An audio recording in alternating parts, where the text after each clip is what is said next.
자, 이번 강의는 블로그 환골 탈퇴 3종 세트 중에서 두 번째, 블로그 썸네일을 조금 깔끔하게 만드는 것 3가지 방법을 설명드리도록 하겠습니다. 자, 마찬가지로 별도의 프로그램 사용하지 않고 미리 캔버스에서 만들 수 있는 것이고요. 제가 포스팅에 아마 보여드렸습니다. 저의 블로그 썸네일 어떻게 만드는지 이것도 보여드릴 거고요. 이렇게 보시면은 이렇게 3가지, 저의 블로그 썸네일, 그 다음에 이렇게 원형 형태, 그 다음에 이런 정사각 형태, 이렇게 3가지 만드는 것을 한번 보여드릴 테니까 여러분들께서 마음에 드는 걸로 한번 써보시면 될 것 같습니다. 마찬가지로 다시 미리 캔버스로 가셔서요, 바로 시작하기 버튼을 클릭해 주세요. 자, 1080 곱하기 1080으로 정사각형이 나오는데요. 블로그 썸네일 저는 정사각형으로 만듭니다. PC에서 보시게 되면은 블로그의 썸네일이 직사각형 형태로 바뀌었습니다. 그래서 정사각형으로 만들어 놓으면은 위아래가 살짝 잘리는 그런 느낌이 있어요. 근데 모바일로 보시는 분들이 훨씬 많기 때문에 저는 그냥 아직도 정사각형의 썸네일을 선호하고 그렇게 만들고 있는 편입니다.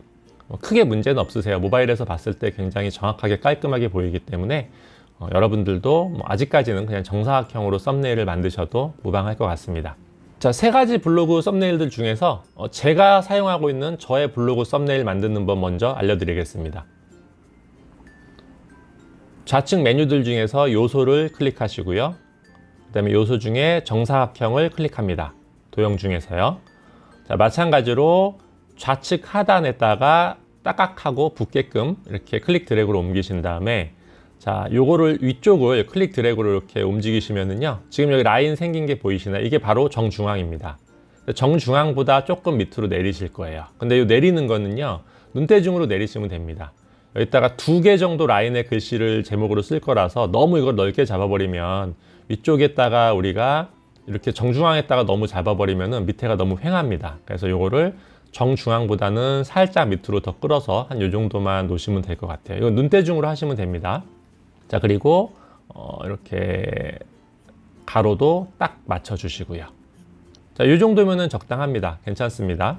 자, 그 다음에 다시 요소를 클릭하셔서 요소에 보면은 정원형이 있습니다. 정원이 있죠. 원을 하나 가지고 옵니다. 그리고 요것도 모서리를 클릭하셔서 눈대중으로 하셔야 돼요. 눈대중으로 이렇게 살짝 줄여 주신 다음에요, 한 350 픽셀 정도, 픽셀이 보이니까 한 350 픽셀 정도로 해도 되겠네요. 이거 정확하게 안 하셔도 됩니다. 자, 그리고 요거를 클릭 드래그로 옮기시면 보세요. 이렇게 움직일 때 딱 하고 요 가운데 라인이 생긴 게 보이시죠? 다시요. 가운데 라인이 생겼습니다.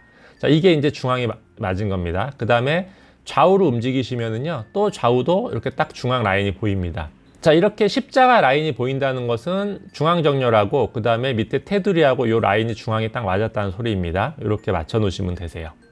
자, 이게 답니다. 그 다음에 업로드를 클릭하시고 여러분들의 캐릭터 있잖아요. 캐릭터를 클릭하셔가지고 불러옵니다.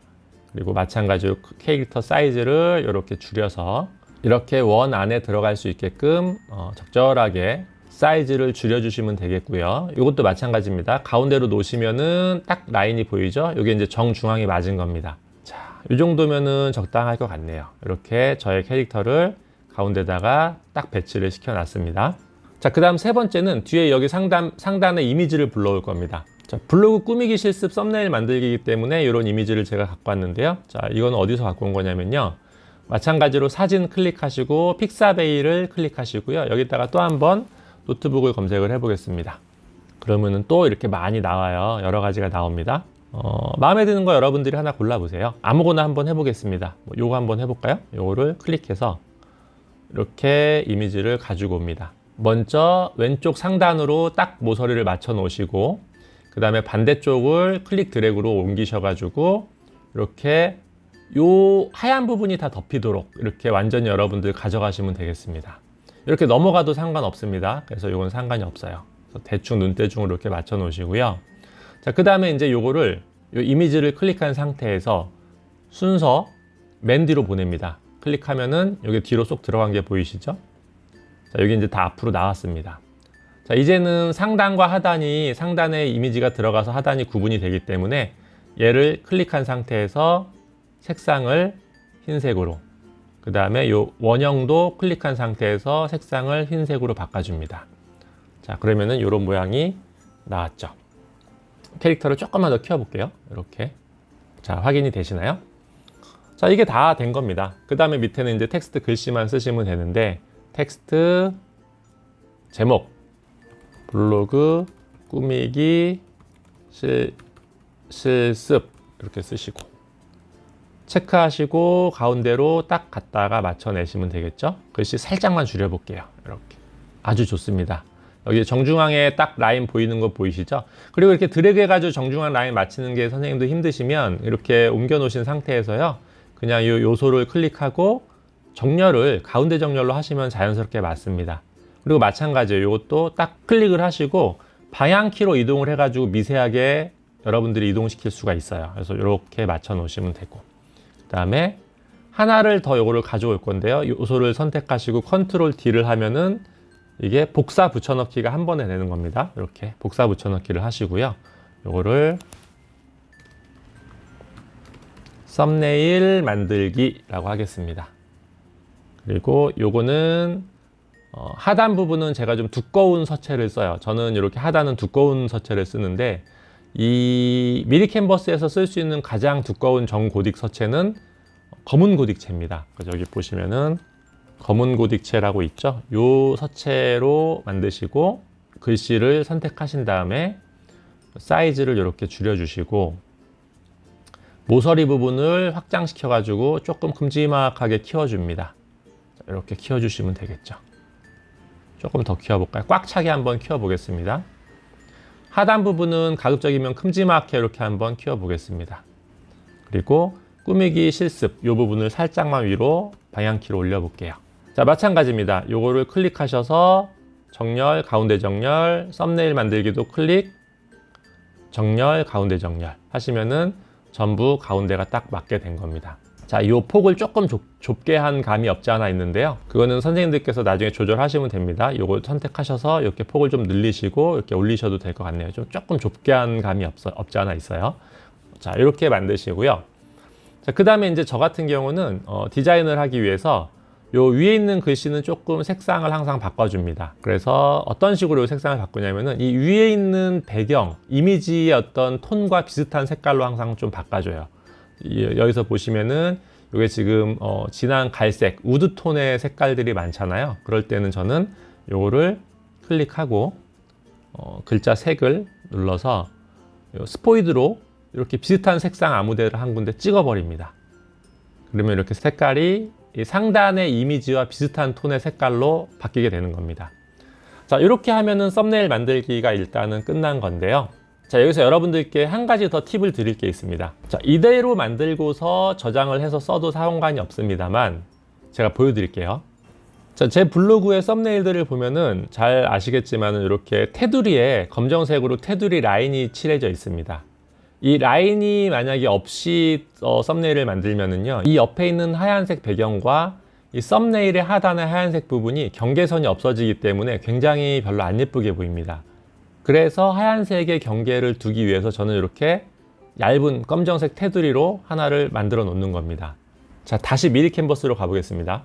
자, 미리 캔버스에서 테두리 만드는 것이 조금 어렵습니다. 그래서 저는 제 나름대로의 꼼수로 만드는 방법이 하나 있어요. 그 방법을 알려드리겠습니다. 자, 요소를 클릭하시고요. 도형 중에서 더보기를 클릭합니다. 그러면 사각형 중에서 요 세 번째 거 보이시죠? 요것을 클릭해서 가지고 옵니다. 마찬가지로 왼쪽 상단을 먼저 이렇게 맞춰주세요. 자, 그리고 드래그 해가지고 아래로 내리시면, 자, 이렇게 놔두면은 테두리가 너무 두껍잖아요. 그죠? 그래서 요거를 더 이 영역 바깥으로 나가게끔 더 늘려주는 겁니다. 늘려주시고, 자, 이 상태에서 정렬을 가운데 정렬, 중간 정렬을 합니다. 그래도 테두리가 지금 두껍죠? 그러면은 또 모서리를 잡고 한쪽을 또 늘려줍니다. 자, 다시 한번 정렬, 가운데 정렬, 중간 정렬. 그래도 두껍죠? 그러면은 또 늘려줍니다. 이건 저만의 꼼수예요. 이렇게 늘려주고요. 자, 그 다음에 정렬, 가운데 정렬, 중간 정렬. 자, 요것도 제가 보기에 좀 두꺼운 감이 있으니까는 살짝만 늘려보겠습니다. 한쪽을 살짝만 더 모서리를 잡아서 늘려주고, 정렬, 가운데 정렬, 중간 정렬. 자, 이 정도면 적당한 것 같습니다. 자, 이 상태에서 이제 색상을 검정색으로 이렇게 바꿔주시기만 하면은 이렇게 테두리가 잡혀 있는 것을 확인하실 수가 있을 겁니다. 자, 제가 저의 블로그 썸네일을 만드는 방식은 이 방식이고요. 미리 캔버스로도 충분히 여러분들 이렇게 깔끔하고 똑같은 형태의 썸네일을 만들 수 있기 때문에 미리 캔버스를 잘 활용해 보시면 되겠습니다.